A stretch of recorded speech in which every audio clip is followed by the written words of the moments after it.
Javier Mendez recently came out discussing the future of Islam Makhachev, also giving a time frame when Islam will retire. We're gonna get into it, and we're obviously gonna have to talk about Islam's career, Khabib's career, and all of these Dagestani fighters. Before we get into it, though, if you like the content, subscribe. Without further ado, let's get to the article, and then we will discuss the Dagestanis. There we go. Islam Makhachev's retirement timeframe possibly revealed by coach. UFC super fight against Javier dismissed. We're gonna also learn about that. Um, Makhachev is the reigning UFC lightweight champion. He's scheduled to put his gold at stake against Arman Sarukian in the main event of UFC 311 on January 18th. If he's able to emerge victorious, then it will be the fourth successful title defense for the 155-pounder, which would be the record at lightweight. While Makhachev has been on quite a roll, suffering just one loss in his pro MMA career, all good things must come to an end.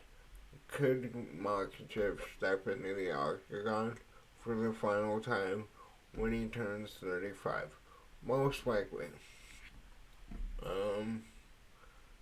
So this was in October. Javier Mendez is talking about it, but we'll read what he says. He's probably gonna do what Khabib did and retire at 35, Mendez said.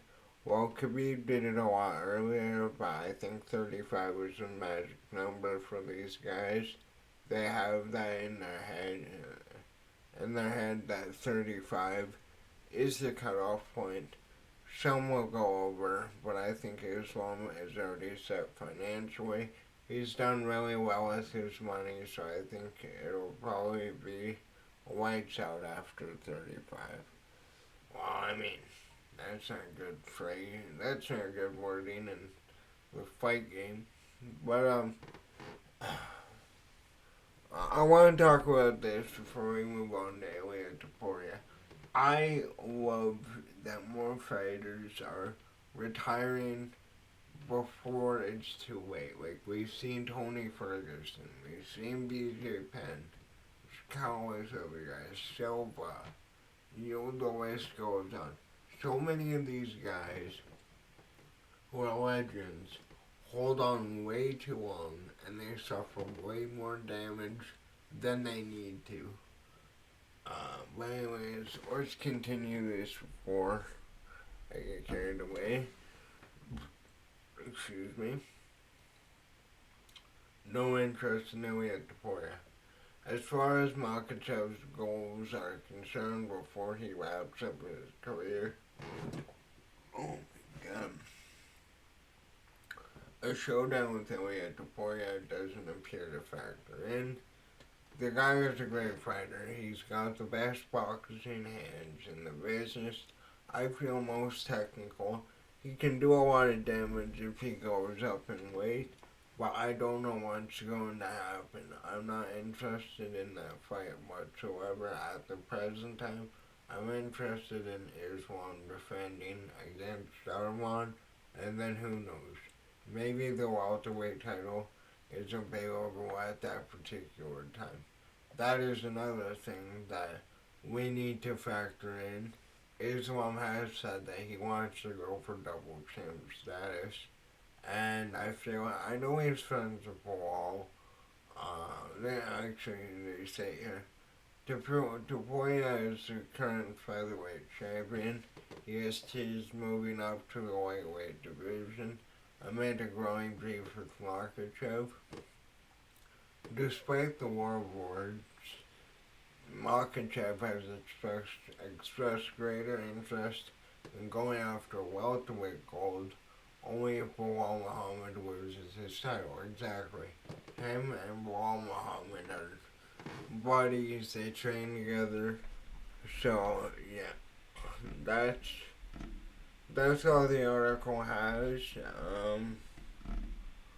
See, um, how long is this video? 34 minutes. Yeah, we're not gonna watch a 34-minute video.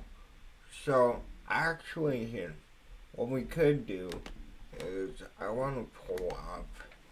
Is turn that off. Is fucking kidding me? Is I can't type.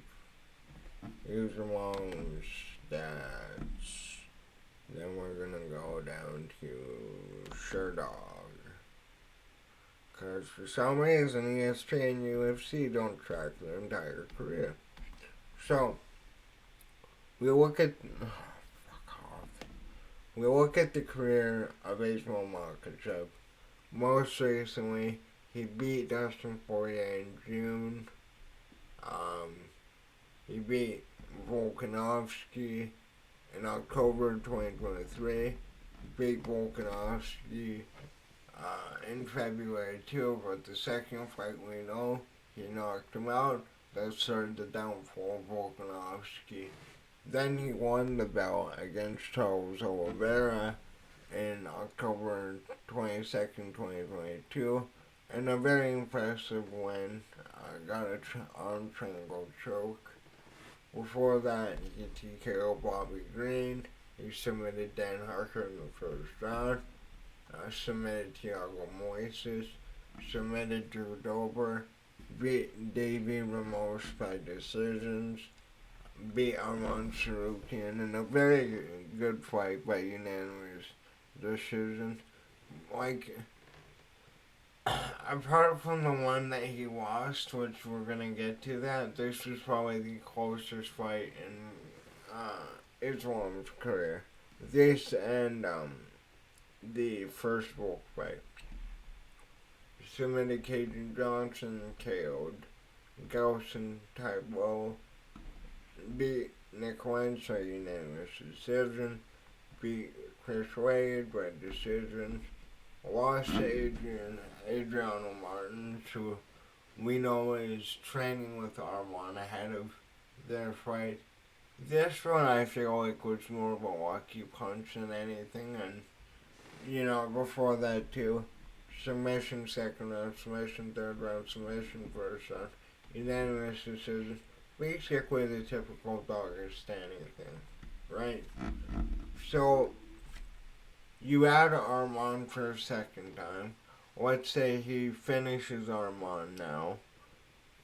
He won't fight Bilal. However, if Shavkat wins the title, that'd be a really, really fun fight.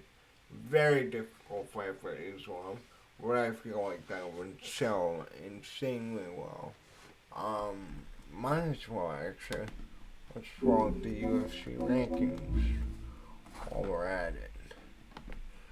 So, where is it here? Lightweight. So he's fighting Arman Saez past him.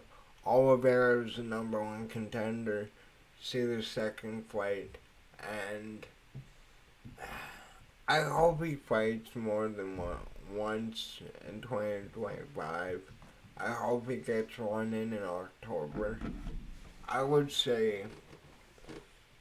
honestly say that the Ilya Topuria fight might be the biggest payday he can do. I know that they want Ilya Topuria to fight Charles Oliveira, which he said he would do. Obviously, we want to see the Lopez fight before he moves up. But, apart from that, Gaethje makes no sense. Poirier, he beat. Max Holloway lost to Ilya Topuria. I feel like he would need one more win against the top five. Maybe do the trilogy with Poirier. I know that Poirier won the first two, but I feel like it's been a few years now. Last time they fought was for the interim lightweight title, so it'll be an interesting fight. I know that they're working at Gaethje Poirier. Uh, that trilogy, so come to think of it, that probably won't happen. Dan Hooker, I feel like he needs one or two more fights to get to a title shot. Michael Chandler, nowhere near a title. Yamrat, nowhere near a title. Darius, nowhere near a title. Renato Moicano is fighting Paddy Pimblett, I'm pretty sure. Uh, so, wait, I might have that wrong. I forgot. Well, like, it's all kind of cleared out this division as far as top contenders until, a Paddy or a Renato Moicano, BSD if you can go on another run, sorry. She doesn't really have any contenders at 155 as of now. See, like, I feel like him versus Shelton would be a really fun fight. It'd be a very difficult fight for him, too. But he is a bigger guy. We all know the Dagestanis and their whole weight bullying thing. But, yeah. So, now, like, we need to talk about how, like, the story of Khabib and Islam. Obviously, I threw Khabib in the thumbnail. And, these two are brothers, not biological brothers. They've trained together from birth, essentially. And both of them accomplished the same goal. Islam lost that one fight by knockout. But he also started dominating the same way Khabib did.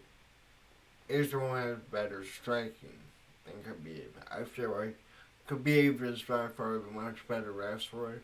Like DC even said, he has never felt the strength that Khabib has from anybody. And DC wrestled in the heavyweight Olympics, so that says a lot. But like, obviously, Khabib's retirement was very emotional when his father passed away. And Khabib retired and took on the role that his father had. He became the head coach. He became the head of the family that they had. And as a coach, I'm not sure what his exact record is, but as a coach, he's a phenomenal coach, which we all knew that would be the case. But, like, the dedication they have to the fight game, it is eat, sleep, train, pray. And, I'm pretty sure you guys have at least watched a documentary on Dagestan. Mixed Molly Whopper has a ton of good ones on Islam, Khabib, and everything. And, Conor McGregor was the one that held Khabib back. If Khabib didn't hold that title hostage for, what was that, 2 years nearly when he went and fought Floyd Mayweather, Khabib would have had probably, hold on, let me check that here.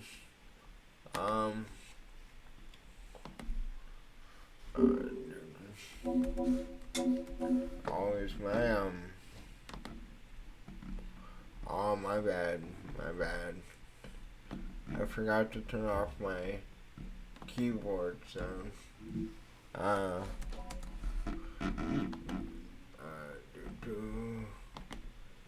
Okay,